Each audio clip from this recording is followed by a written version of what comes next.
बेहद आलसी और कामचोर व्यक्ति रहा करता था। उसके आलसीपन के कारण गांव के सभी लोग उससे बेहद परेशान थे।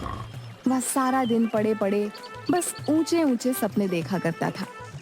आज भी वो एक खेत में एक पेड़ के नीचे आंखें बंद करके लेटा हुआ था कि तभी खेत के मालिक चौधरी की आवाज उसके कानों में टकराई। यहाँ क्या कर रहा है पुट्ठा? तुझे मैंने यहाँ काम पर रखा है या आराम करने के लिए? हैं? कौन है भाई जिसने मुझे सपनों से जगा दिया? अरे अपनी सोई हुई आंखें फाड़ कर तो देख, मैं हूँ इस खेत का मालिक। अरे आप हैं चौधरी जी? ये क्या, अभी अभी तो आकर लेटा हूँ चौधरी जी। क्या आपके खेत में काम करके कुछ देर आराम भी नहीं कर सकते? पिछले 3 घंटों से तुझे इसी पेड़ के नीचे लेटा देख रहा हूँ। बाकी सब लोग मेहनत से फसल काटने में जुटे हुए हैं और तू तो यहाँ पर ऐसे आराम कर रहा है जैसे कि तू इस खेत का मालिक हो। चिंता मत कीजिए चौधरी साहब, एक दिन वो भी आएगा जब मैं तुम्हारे जैसे न जाने कितने खेतों का मालिक बनूंगा। दरअसल बात यह है कि ये छोटे मोटे काम मेरे लिए नहीं बने हैं, मैं कुछ बहुत बड़ा करने के लिए बना हूँ। हाँ पुट्ठा, मैं तो तुझे धक्के देकर उसी दिन निकाल देता जिस दिन मैंने तुझे काम पर रखा था, मगर क्या करूं, तेरी पत्नी के आंसू देखकर मैं पिघल गया। लेकिन अब मैं और ज्यादा तुझे बर्दाश्त नहीं कर सकता। मैं यहाँ पर मजदूरों को काम करने की तनख्वाह देता हूँ, आराम करने की तनख्वाह नहीं देता। ठीक है, अगर आप मुझे काम पर नहीं रखना चाहते तो मुझे कोई फर्क नहीं पड़ता, लेकिन 10 दिन जो मैंने जी तोड़ करके मेहनत की है उसके पैसे तो मुझे दे दो। तेरा दिमाग तो ठीक है पुट्ठा, पिछले 10 दिनों में तूने 12 घंटों में 12 मिनट भी काम नहीं किया। किस बात के पैसे? देखो चौधरी, किसी गरीब को दबाना अच्छी बात नहीं होती। अरे आपने फिल्मों में नहीं देखा क्या, जब भी कोई अमीर आदमी किसी व्यक्ति को उसकी तनख्वाह नहीं देता था तो वो गरीब डाकू बन जाता था। भाई पुट्ठा की बात सुनकर चौधरी हंसने लगा। डाकू बनने के लिए भी बहुत मेहनत लगती है पुट्ठा, पता है तुझे? बंदूक उठानी पड़ती है, घुड़सवारी करनी पड़ती है। तुझसे तो वो भी नहीं होगा। इससे पहले कि मैं तुझे धक्के देकर यहाँ से निकाल दूं, सीधी तरह से यहाँ से मेरी आंखों के सामने से दूर हो जा। चौधरी का गुस्सा देखकर पुट्ठा डर गया और चुपचाप अपने घर चला गया।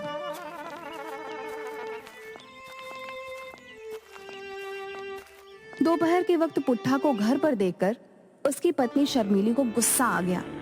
अरे इतनी जल्दी काम से कैसे आ गए? तुम्हारा काम तो शाम को खत्म होता है ना?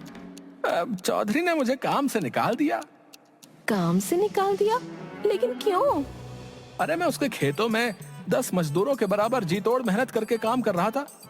कुछ मिनट पेड़ के नीचे आराम करने के लिए क्या बैठ गया है, वो बुरी तरह से भड़क गया। हे भगवान, बड़ी मुश्किल से तो चौधरी के सामने आंसू बहाकर तो तुम्हें काम दिलवाया था, लेकिन तुम्हें वहां से भी निकाल दिया गया। आखिर तुम्हारा ये आलसपन कब जाएगा? कब तुम कामचोर से एक मेहनती इंसान बनोगे? गांव की सारी औरतें मेरा मजाक उड़ाती हैं। अरे तुम उनकी बातों पर ज्यादा ध्यान मत दिया करो। कितनी बार कहा है कि औरतों की तो आदत ही है एक दूसरे का मजाक बनाना। तुम्हें अपनी पत्नी का मजाक उड़वाना तो मंजूर है, लेकिन काम करना मंजूर नहीं है। अरे और पत्नियों को तो शिकायत रहती है कि उनके पति उनके साथ ज्यादा समय नहीं बिता पाते। तुम्हें तो खुश होना चाहिए शर्मिली कि तुम्हारा पति तुम्हारे हमेशा आसपास रहता है। इस तरह से तुम्हारे आसपास होने से मुझे क्या फायदा? इससे तो अच्छा तुम गायब हो जाओ। रसोई घर में कल रात ही आटा खत्म हो गया और राशन भी बिल्कुल नहीं है। मुझे कोई मतलब नहीं है, कहीं से भी लाओ पर राशन लेकर आओ। मैं राशन कहाँ से लेकर आऊंगा शर्मिली? चौधरी ने मुझे 1 पैसा भी नहीं दिया। पैसे काम करने के दिए जाते हैं, आराम करने के लिए नहीं दिए जाते।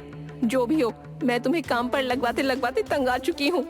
जाओ किसी से उधार मांग कर लाओ या डाका डाल कर लाओ, लेकिन आज तुम्हें महीने भर का राशन लेकर आना है। उसके बाद तुम महीने भर आराम से चाहे तो सोते रहना। मैं तुमसे कुछ नहीं बोलूंगी। और सुनो, राशन लिए बगैर घर में घुस मत जाना। इतना कहकर शर्मिली ने वहां रखा चाकू गुस्से से उठा लिया। ये क्या कह रही हो शर्मिली? मैं तुम्हारा पति हूँ, क्या तुम मुझे मारकर विधवा बनोगी? इससे तो अच्छा मैं विधवा ही सही रहूंगी। कम से कम मुझे सुकून तो होगा कि मैं विधवा हूँ, मेरा पति मर चुका है। शर्मिली का गुस्सा देख पुट्ठा तुरंत बाहर आ गया और बड़बड़ाते हुए बोला, हे भगवान, बच गया आज। ये शर्मिली को आज क्या हो गया? आज तो मेरी खैर नहीं। आज तो शर्मिली ने साक्षात काली का रूप ले लिया। लेकिन मैं राशन कहाँ से लेकर आऊंगा? गांव के हर व्यक्ति से तो मैं उधार मांग चुका हूँ। कोई तरकीब तो निकालनी पड़ेगी, नहीं तो आज शर्मिली मुझे नहीं छोड़ेगी। हाँ हाँ। तभी शर्मिली अंदर से चीख कर बोली, बाहर खड़े मत रहो, महीने भर का राशन लेकर आओ। जाता हूँ। पुट्ठा तेजी से बाजार की ओर चल दिया।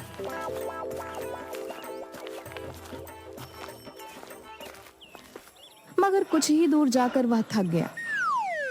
कितनी गर्मी है, मुझे तो थकान सी महसूस हो रही है।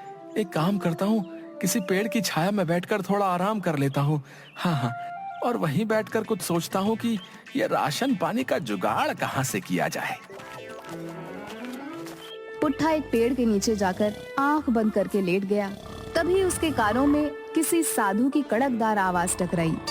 उठ जा कामचोर, यहाँ क्यों लेटा है? पुट्ठा ने देखा कि एक साधु उसे गुस्से से घूरे जा रहा था। अब तुम्हें मेरे यहाँ आराम करने से क्या दिक्कत होने लगी साधु जी? हैं? मुझे परेशान मत करो। अच्छा खासा मैं सपनों की दुनिया में खोया हुआ था। जिस पेड़ के नीचे तू सपने देख रहा है, वो पेड़ मेरा है। क्यों? इस पेड़ पर तुम्हारा नाम लिखा है क्या? हैं? इस समय मैं इस पेड़ के नीचे बैठकर तपस्या करता हूँ। तपस्या करनी है साधु जी तो हिमालय की चोटी में जाकर तपस्या करो, भगवान प्रसन्न होंगे। मैं तेरे बारे में सब जानता हूँ। तो इसमें नई बात क्या है? मैं इसी गांव का रहने वाला हूँ, वो तो सभी जानते हैं। मैं जानता हूँ कि तू इस वक्त क्या सोच रहा है। पुट्ठा उठकर खड़ा हो गया। क्या सोच रहा हूँ बताओ? तू सोच रहा है कि तू महीने भर का राशन कहाँ से लेकर आएगा और कैसे लेकर आएगा। अरे आप तो वाकई बहुत पहुंचे हुए साधु हैं, लेकिन इससे मुझे क्या घंटा फर्क पड़ता है? अरे मन की बात है तो बहुत से साधु बता देते हैं, पर मदद कोई नहीं करता। पुट्ठा की बात सुनकर साधु मुस्कुराते हुए बोला, अगर मैं तेरी मदद करूंगा तो क्या तू मेहनती बनेगा? जब तुम मेरी मदद करके मुझे धन दौलत दे दोगे तो मुझे मेहनती बनने की क्या जरूरत है? लेकिन वो सब बातें बात की हैं, तुम मेरी मदद कैसे कर सकते हो?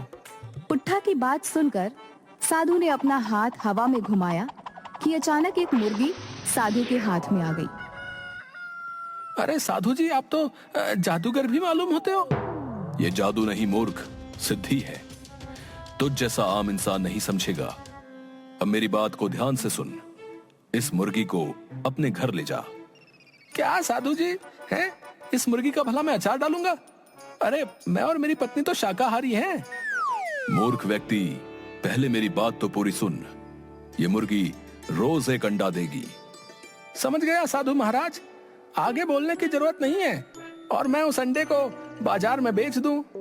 मूर्ख, ये तुझे रोज सोने का अंडा देगी। तू उस सोने के अंडे को रोज बाजार में बेच आना। धीरे धीरे करके तू अमीर हो जाएगा और तेरे सारे सपने पूरे हो जाएंगे। इसमें तो बहुत वक्त लग जाएगा साधु जी। मैं रोज रोज करके इसका अंडा देने का इंतजार नहीं कर सकता। मुझे आप ऐसी मुर्गी दे दीजिए जो एक बार में ही ढेर सारे सोने के अंडे दे दे, और फिर ये मुर्गी तो कल से अंडा देगी। मुझे तो अभी महीने भर का राशन लाना है। साधु ने क्रोधित होकर अपना हाथ दोबारा हवा में लहराया और मुर्गी गायब हो गई। तू सिर्फ कामचोर ही नहीं बल्कि मूर्ख भी है।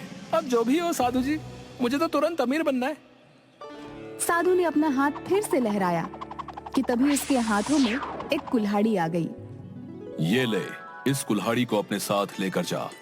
इस कुल्हाड़ी की खासियत ये है कि तू इस कुल्हाड़ी को जिस पेड़ पर भी चलाएगा, ये कुल्हाड़ी उस पेड़ को अपने आप काट देगी और तू उन लकड़ियों को बाजार में बेच आना। ये कैसी बातें कर रहे हैं साधु जी? हैं? कुल्हाड़ी ही देनी थी तो सोने की देते। अब आप ही बताइए, लकड़ियां बेचने तो मुझे बाजार जाना पड़ेगा ना, उसमें मेहनत लगेगी, वो मैं नहीं कर सकता। पुट्ठा की बात सुनकर साधु बुरी तरीके से झुंझला गया। तो फिर तुझे क्या चाहिए? साधु की बात सुनकर पुट्ठा बहुत ही गहरी सोच में डूबते हुए बोला, फिलहाल तो मुझे आपके पास जितने भी पैसे हो वो मुझे दे दीजिए, ताकि मैं महीने भर का राशन भरवा लूं। पुट्ठा की बात सुनकर साधु ने एक नोट निकालकर पुट्ठा को थमा दिया। ये ले। ये तो सिर्फ 50 रुपए है। इससे महीने भर का राशन तो क्या, आज का भी राशन नहीं आ पाएगा। आपको पता भी है महंगाई कितनी हो गई है। कहाँ तो आप सोने का अंडा देने वाली मुर्गी मुझे दे रहे थे, और आपकी अपनी जेब से निकला क्या सिर्फ 50 रुपए? मूर्ख व्यक्ति, मैं अपने पास सिर्फ उतने ही पैसे रखता हूं जितना मैं अपने पेट में अन्न ग्रहण कर सकूं। बाकी सिद्धि और मोह माया की बातें तेरे जैसा बेवकूफ क्या जाने। तेरा कुछ नहीं हो सकता। इतना कहकर साधु वहां से चला गया। चलो कम से कम 50 रुपए तो मिले। पुट्ठा 50 रुपए लेकर बाजार घूमने लगा। तभी पुट्ठा की नजर गांव में बनी एक नई छोटी सी दुकान पर पड़ी, जहां पर गरम गरम समोसे बन रहे थे। लगता है ये दुकान नई है और समोसे बनाने वाला भी। इस गांव में नया लगता है ये। समोसे की खुशबू बहुत अच्छी आ रही है। चलो एक काम करता हूँ, कुछ समोसे इसी 50 रुपए के खरीद लेता हूँ। अगर राशन का जुगाड़ नहीं हुआ तो शर्मिली समोसे खाकर ही पेट भर लेगी। कम से कम समोसे खाकर उसका गुस्सा तो शांत हो जाएगा। पुट्ठा सीधा समोसे की दुकान पर चला गया। पुट्ठा दुकानदार से बोला, लगता है इस गांव में नए हो। जी बाबू साहब, कुछ दिन पहले ही मैंने दुकान खोली है। सुना है इस गांव में काफी खुशहाली है। हाँ हाँ वो तो है। वैसे एक समोसा कितने का दे रहे हो? 5 रुपए का एक समोसा है। इस महंगाई ने भी कमर तोड़ दी है भैया। हमारे बचपन में 1 रुपए के 5 समोसे आया करते थे। वो जमाने लद गए साहब। शहर में तो ये समोसा 10 रुपए का मिलता है। सही है, ये लो 50 रुपए। 10 समोसों का पैकेट बना देना। मैं कुछ देर बाद आपसे आकर ले लूंगा, ठीक है? ठीक है। पुट्ठा समोसे वाले को पैसे देकर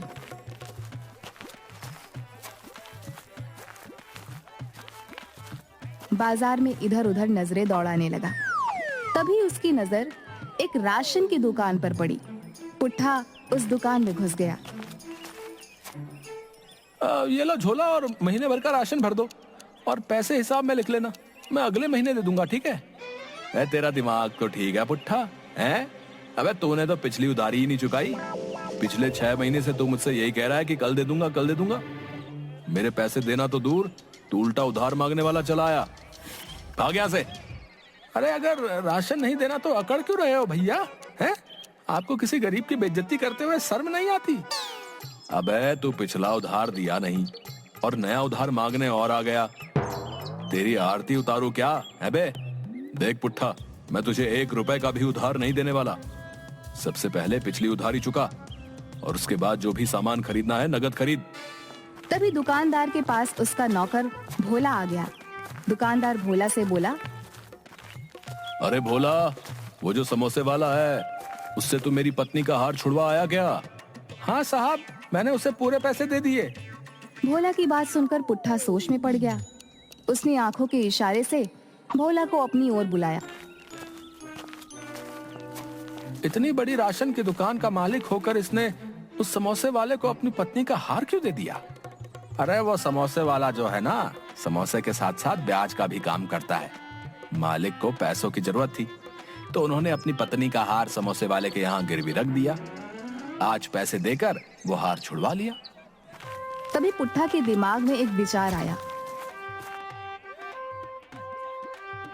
बड़ा अकड़ रहा था ना, अभी तुझे बताता हूँ।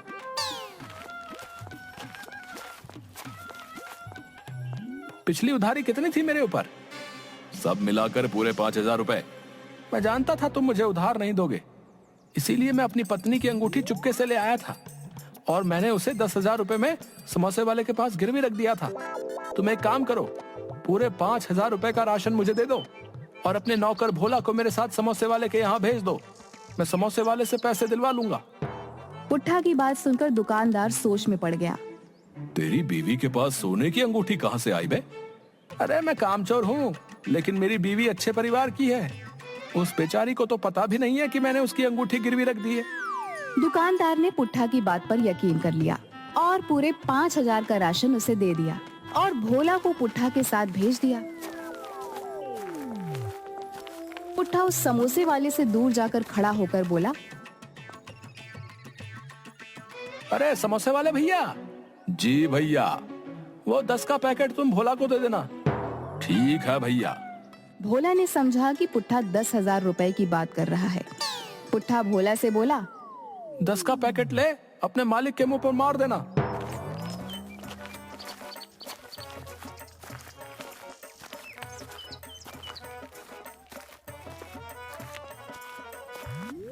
राशन देखकर शर्मीली हैरत में पड़ गई। ये महीने भर का राशन कहाँ से ले आए तुम? अरे तुमने तो कहा था चोरी करके लाओ या डाका डाल कर लाओ, कहीं से भी लाओ, तो मैं ले आया भाई। हे भगवान, उस वक्त मैं गुस्से में थी। तुमने कहीं वास्तव में चोरी तो नहीं की? अरे नहीं नहीं शर्मिली, इस बार मैंने अपना तेज दिमाग का इस्तेमाल किया है। अब देखना, कुछ ही दिनों में मैं तुम्हें रानी बना दूंगा, रानी। हाँ। पुट्ठा ने इतना कहा ही था कि तभी राशन वाला पुलिस लेकर वहां पहुंच गया और पुट्ठा की सारी करतूत पुट्ठा की पत्नी को बता दी।